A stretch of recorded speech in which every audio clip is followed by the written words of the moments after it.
Hey guys, Capri2 here, and welcome back to another video. I am super sorry about not having uploaded recently. I've just been trying to figure a lot of things out, and I've been dealing with some stuff and working on stuff, so I haven't really had time to do videos, but I have been planning them and working really hard to get ready for them, so please, stick around for those videos because I promise there will be more. I just needed a little bit of time. Anyways, on to the topic of today's video. Today, I am going to be going over creating a good OC, with Froststorm being the star of the show here, because, she's totally, like, the best character ever. There's nothing wrong with her except those really stupid dopey eyes, but that doesn't matter.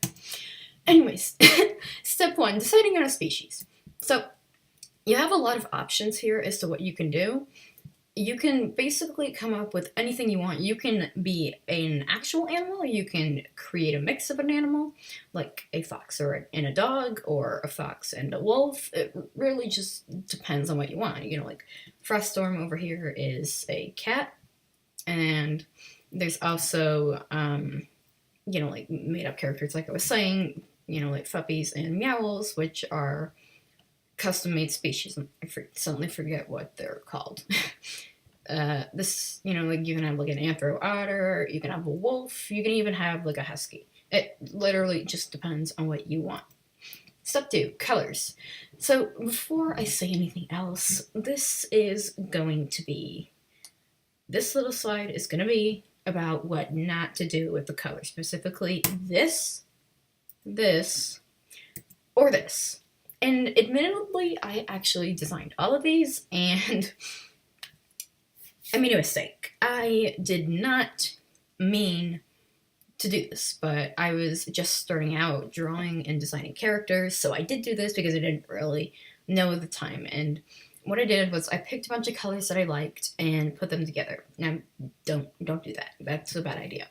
And the reason I say it's a bad idea is because you can get really difficult characters to look at. And when I say difficult, some of these characters are just, I'm gonna flat out say it, they're ugly. And they're ugly because not the characters, what am I saying? I'm tired. The colors clash. For example, on the little group of 3 in the top left corner, the colors clash. Like, the one in the middle is okay, but the cotton candy colored one is just too bright. The colors are too vibrant, and they just clash. Like, you can literally see around the edges of the spots, like, where they clash. Same thing for the third one in that little group. The reddish orange and then the yellowish orange are fine on their own, I'm sure, but with the bright blue face, it really just kind of ruins the whole thing. Like, it just hurts your eyes to look at it. And then over on the right here, the Christmas puppy, I think that if I had gotten duller reds, then that would have been fine, because, like, the dark green and the light green they're fine together, but the reds just, again, they clash, especially the dark red. It just stands out a little bit too much. And then the row of cats on the bottom, some of them are okay, but, number 6, the red and black one, the colors just, they clash. Again, and same thing with number 9 and 8, you can literally see the clash of the colors, like, where the colors meet. Like, there is that little line, I can't really zoom in, but that little line that, like, shows where the colors are crossing over each other. It doesn't look good. You don't want that. Instead, you're going to try to come up with characters like these by using pastels, or, even having saturated colors is fine. Like, this top right character, that's fine because the colors look good together and one is vibrant and one is pale.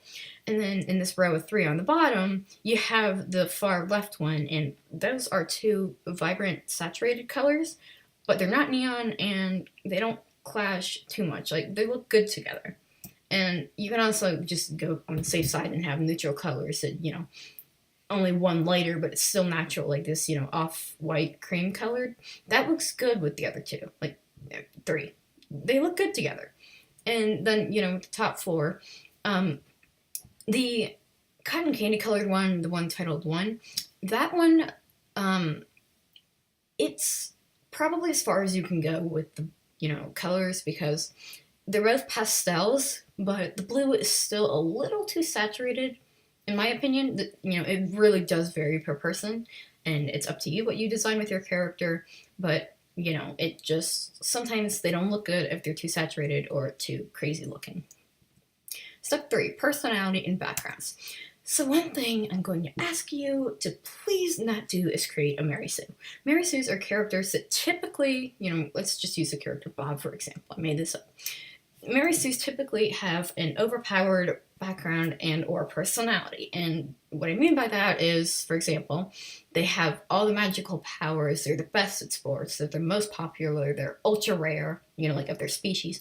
They're emo, famous, rich, immortal, and then their species is like a demon, wolf, cat, fox, husky, lion, dragon mix. Like, I honestly don't care what you do with your characters, it's up to you, but don't create a Mary Sue. Mary Sue's, like, and this is just for me, I'm sure it's the same with other people, they just kind of tend to tick other people off because they're just so unrelatable that it's not fun to even look at or interact with the character because, they're just like so unnatural, unrelatable, all that stuff. It doesn't go well together. Like if you have a couple things, like they're emo and they're rich, or they have a couple magical powers, that's fine. That's fine. Just don't throw in every single possible thing. That is just a recipe for disaster. And for the good character that, for an example, I think, I'm not really sure because what do I know? I'm going to use my character Chance, for example. So when I was developing his personality, I wanted to go for something that was relatable, yet had a couple flares of drama. Not really sure where to go with that. So his personality, he's Southern, he's gay, he has a really strong Southern accent. He grew up on a farm, has a huge family, total country boy, and then I wanted to add a little bit of a dramatic flair to it, so I added it in that he was a stereotypical male, which is like popular, plays football, and then just for a wild card, I threw in Florida Tech. But those still, I guess, could come across as a Mary Sue, but I don't think it does because the personality traits go together well. Like, they're not, if you look at Bob versus Chance, Chance is much more relatable and are just little details that are really realistic and, relatable. While Bob, you're never going to find that. You're never going to be able to relate to that. Step 4, naming. So there's a couple ways to approach the name. You can name it what am I talking about? I'm tired again. You can name it based on the character's color, the character's personality, meaning of the name. Like if you had some character that related to light, for example, you could name it something that had the meaning of light. Like, I'm not sure what name means light, but you could come up with something like that. You can also name the character based on the setting. So if it's specifically in a story, you can name it, based on the setting, or like, for example, a time period. Like, you're not going to want to come up with some 1800s name when you're in like the future of 4040. That just doesn't end well. It doesn't make any sense for people who are reading it. I mean, it cannot. It's, again, up to you. Another thing you can do is origins. So if your character is of a specific race or a specific planet or anything like that, you can brain fart. You can name it off of that. Like if it's like from a planet that is based off of nature, you can name something to do with nature.